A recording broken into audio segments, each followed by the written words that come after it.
Network 18 के group editor in chief Rahul Joshi से खास बातचीत में बीजेपी अध्यक्ष अमित शाह ने मैं भी चौकीदार कैंपेन पर राय रखी। शाह ने कहा कि कैंपेन भारत की जनता का है और जनता भारत के पीएम के साथ चट्टान की तरह खड़ी है। कहीं ना कहीं भारतीय जनता पार्टी ने पहले जो कैंपेन शुरू किया उसमें कहा मोदी हैं तो मुमकिन है। उसके बाद बीच में मैं भी चौकीदार का जो है आप लोगों ने कैंपेन शुरू किया है जिसको बहुत बड़ा किया है।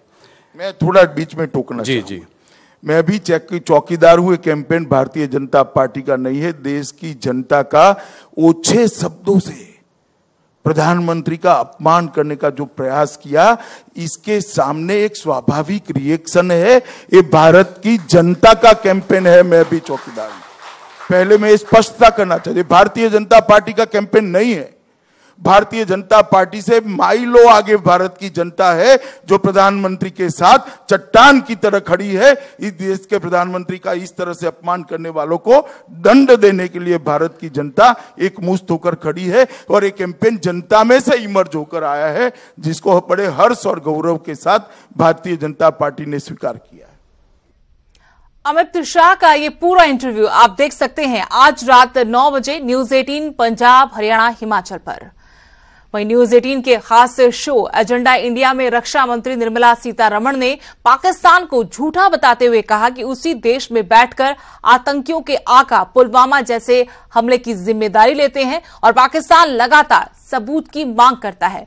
पाकिस्तान के लगातार झूठ बोलने का ही परिणाम है कि वो अंतर्राष्ट्रीय पटल पर अलग थलग हो रहा है।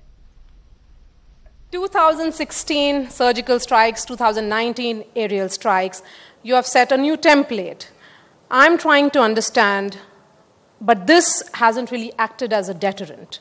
A habitual breaker of law, that is Pakistan, repeatedly uses non-state actors to propagate violence. Distances itself saying, we've not done it, our men in uniform have not done it. But that has been supported by the men in uniform in Pakistan is now globally known. So, for a country which repeatedly violates international norms of bilateral relationship or interstate border related matters, you have a fact before you.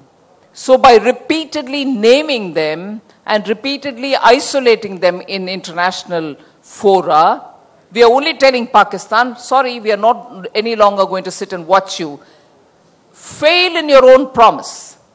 Every incident has seen Pakistan say, no, we'll take care of it, give us the proof, we'll make sure such things don't happen, but we don't have any camps. You give the proof, you wait, they don't act. Haven't you seen that happening repeatedly? Even this time in Pulwama. The group which has done it sits in Pakistan and claims it. But Pakistan's government says, no, it's not us. So, by repeatedly naming and also isolating them in the international fora, you only... अब बड़ी खबर, सपना चौधरी की सियासत में एक और नया मोड़। सपना चौधरी का सियासी डिनर हुआ है। दिल्ली बीजेपी अध्यक्ष मनोज तिवारी के साथ सपना चौधरी डिनर करते हुए नजर आई हैं। बीजेपी का दामन थामने की अटकलों के बीच ये तस्वीर सामने आई है। बीजेपी के लिए प्रचार कर सकती है सपना चौधरी। हालांकि इससे पहले ये कहा गया कांग्रेस की तरफ से भी कि वो कांग्रेस में शामिल हुई है, लेकिन प्रेस कॉन्फ्रेंस कर सपना चौधरी ने इससे इनकार कर दिया और उसके बाद से ही लगातार अटकलें लग रही थी कि बीजेपी का दामन थाम सकती है सपना चौधरी। इन अटकलों कयासों के बीच में सपना चौधरी का सियासी डिनर, दिल्ली बीजेपी अध्यक्ष मनोज तिवारी के साथ बीजेपी का दामन थामने की अटकलें हो रही हैं, तो उसके बाद ये तस्वीर सामने आती है।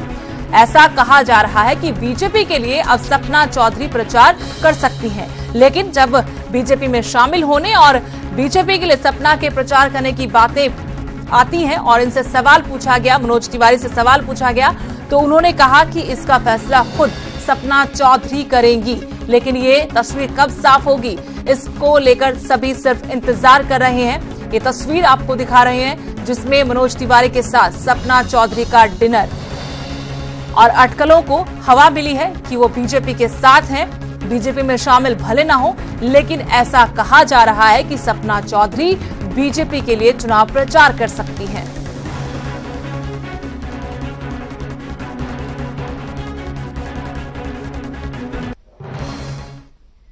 बीजेपी प्रदेश अध्यक्ष सुभाष बराला ने कांग्रेस पर वार किया है। कांग्रेस की बस परिवर्तन यात्रा को दिखावा बताया है। कांग्रेस की एकजुटता से जनता वाकिफ है, उनका ये कहना।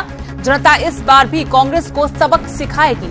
इस बार रोहतक की सीट भी हारेगी कांग्रेस, ये कहना है बीजेपी प्रदेश अध्यक्ष सुभाष बराला का। उन्होंने कहा कि इस बार रोहतक की सीट भी कांग्रेस नहीं बचा पाएगी। जनता इस बार भी कांग्रेस को सबक सिखाएगी। उन्होंने बस यात्रा पर कहा कि ये सिर्फ दिखावा है। कांग्रेस की एकजुटता से जनता वाकिफ है। जनता जानती है कि कांग्रेस के नेता कितने एकजुट हैं। चर्चा हो चुकी है। केंद्रीय नेतृत्व जब चाहे टिकटों की घोषणा कर सकता है और कांग्रेस पार्टी की जहां तक बात है तो कांग्रेस पार्टी तो कभी भी अपनी टिकटों की घोषणा कर दे और कितने ही लोगों को एक साथ बस में बिठा करके कर दे। पहली बात तो सब लोग एक साथ ही बस में बैठ नहीं सकते। अगर बस में बैठ करके भी अगर ये कहीं एकता का दिखावा करना चाहेंगे तो भी जनता इनको नहीं मानने वाली। इन लोगों को इस बार जनता फिर दोबारा से सबक सिखाने वाली है और रोहतक की जो एकमात्र सीट इनकी पिछले चुनाव में आई थी वो भी लोग हारने वाले। एक और बड़ी खबर, आज विजय संकल्प रैली को संबोधित करेंगे सीएम मनोहर लाल। कैथल गुरुग्राम में रैली को संबोधित करेंगे। सांसद, कैबिनेट मंत्री और स्थानीय विधायक उनके साथ मौजूद रहेंगे। चुनाव प्रचार की कमान थामे हुए मुख्यमंत्री मनोहर लाल जगह जगह जा रहे, प्रदेश के कोने कोने में जाकर जनता के बीच पहुंचकर अपनी जन कल्याणकारी योजनाएं बता रहे हैं, केंद्र सरकार की उपलब्धियां गिनवा रहे हैं और आज विजय संकल्प रैली को वो संबोधित करेंगे। 2 जगहों पर ये रैली कैथल और गुरुग्राम में होगी। आपको बता दें कि सांसद, कैबिनेट मंत्री, स्थानीय विधायक मुख्यमंत्री के साथ इन रैलियों में मौजूद रहेंगे।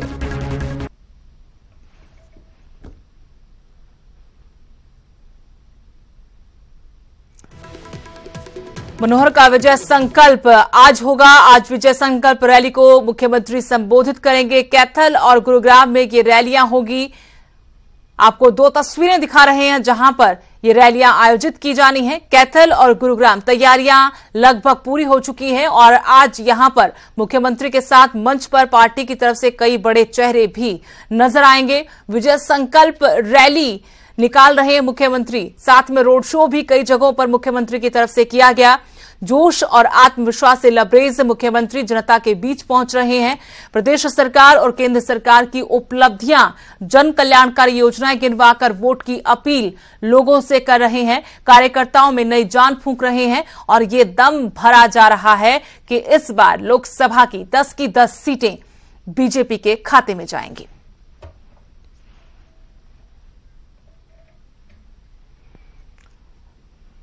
और इस वक्त गुरुग्राम से मेरे सहयोगी धर्मवीर जुड़े हैं मेरे साथ। धर्मवीर, विजय संकल्प रैली करेंगे मुख्यमंत्री गुरुग्राम में, इस रैली को लेकर क्या जानकारी है और कौन कौन से बड़े चेहरे आज मुख्यमंत्री के साथ रैली के मंच से नजर आ सकते हैं?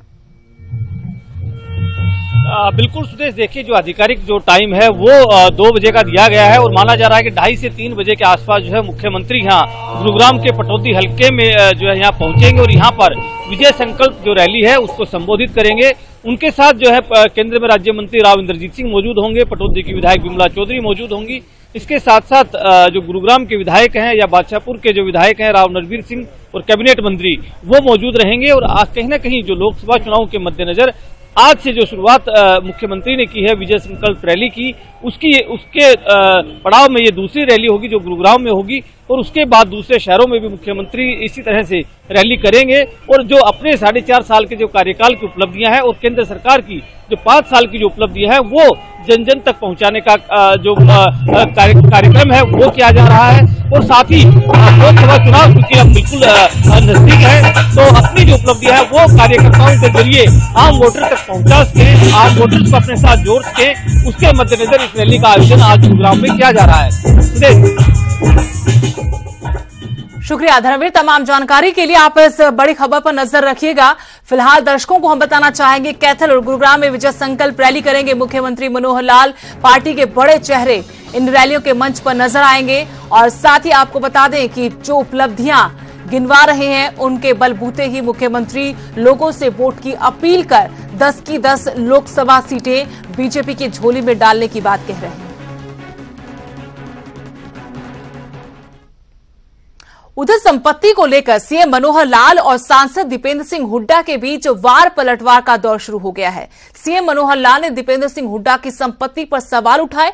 इसके बाद सांसद दीपेंद्र सिंह हुड्डा ने सीएम पर पलटवार करते हुए नसीहत दी कि बीजेपी काम के बल पर वोट मांगे, न कि हुड्डा परिवार पर निशाना लगाकर।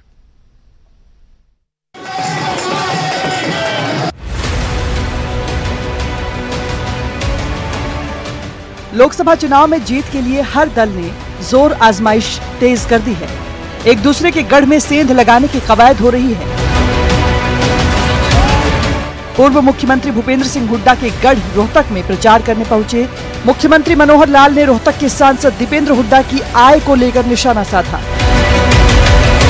मनोहर लाल के मुताबिक 2009 में दीपेंद्र की कुल संपत्ति 6 करोड़ थी और 2014 तक उनकी संपत्ति में 6 गुना इजाफा हो गया। दीपेंद्र हुड्डा, जिसकी 2009 में जब लोकसभा का चुनाव लड़ा, उन्होंने अपना एफिडेविट दिया कि मेरी संपत्ति 6.5 करोड़ है, 6.5 करोड़ है। और अभी 2014 में जो उन्होंने फार्म भरा, उस समय उन्होंने उस संपत्ति को 35.5 करोड़ रुपया दिखाया। 6 गुना संपत्ति 5 साल में, जबकि कोई अलग से बिजनेस उन्होंने नहीं दिखाया, कोई मैं बिजनेस करता हूँ। ये पैसा कहाँ से आया है? हालांकि दीपेंद्र हुड्डा ने इन आंकड़ों को गलत करार दिया है। दीपेंद्र हुड्डा का कहना है कि सीएम अपने काम के दम पर वोट मांगे, उनके परिवार को टारगेट करके नहीं। पहली बात तो उन्होंने गलत आंकड़े दिए हैं, गलत ही आंकड़े दिए हैं। वो एफिडेविट तो इलेक्शन कमीशन में, वो उससे लेके आप उनको आंकड़े देने चाहिए। मगर बहरहाल मैं समझता हूँ कि 5 साल के बाद भी केवल हुड्डा साहब और मेरे पे निशाना साध के मुख्यमंत्री जी अगर वोट मांग रहे हैं तो उनको आत्ममंथन करना चाहिए, अपने काम बताएं। 5 साल में क्या काम किया, वो काम बताएं। बहरहाल ये चुनाव का मौसम है और आरोप प्रत्यारोप का दौर जारी है। अब ये देखना होगा कि जनता किसके आरोपों को गंभीरता से लेती है। रोहतक से धीरेन्द्र चौधरी और झज्जर से प्रदीप धनखड़, न्यूज़ 18 हरियाणा। आज 1 अप्रैल है, यानी नए वित्तीय वर्ष का पहला दिन। आज से चीजें बदलने वाली हैं, कुछ आपकी जेब पर भारी पड़ने वाली हैं, तो कुछ आपके लिए फायदे का सौदा साबित होने वाली हैं।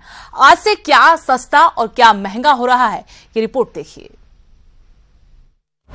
1 अप्रैल से हाईवे का टोल टैक्स महंगा हो जाएगा, यानी NHAI ने 1 अप्रैल की आधी रात से टोल टैक्स में 5 से 10% की वृद्धि की है। 1 अप्रैल से वे पैन कार्ड जो आधार से नहीं जुड़े थे वो इनवैलिड होने वाले थे, लेकिन सरकार ने इसको जोड़ने की तारीख बढ़ा दी है।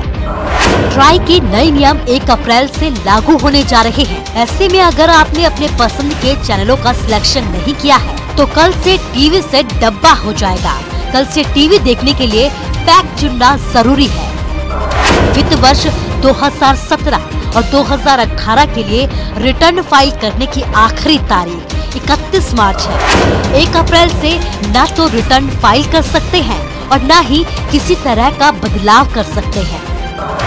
बिजनेस करने वाले लोगों के लिए GST रिटर्न फाइल करने की आखिरी तारीख खत्म हो गई है। 1 अप्रैल से कार महंगी हो जाएंगी। अलग अलग कंपनियों की कारें 75,000 रुपए तक महंगी हो जाएंगी। 1 अप्रैल के बाद घर खरीदना सस्ता हो जाएगा। अंडर कंस्ट्रक्शन बिल्डिंग के लिए GST की दर 12% से घटाकर 5% कर दी गई है। किफायती दर के निर्माणाधीन मकानों पर GST दर को घटाकर 1% कर दिया गया है।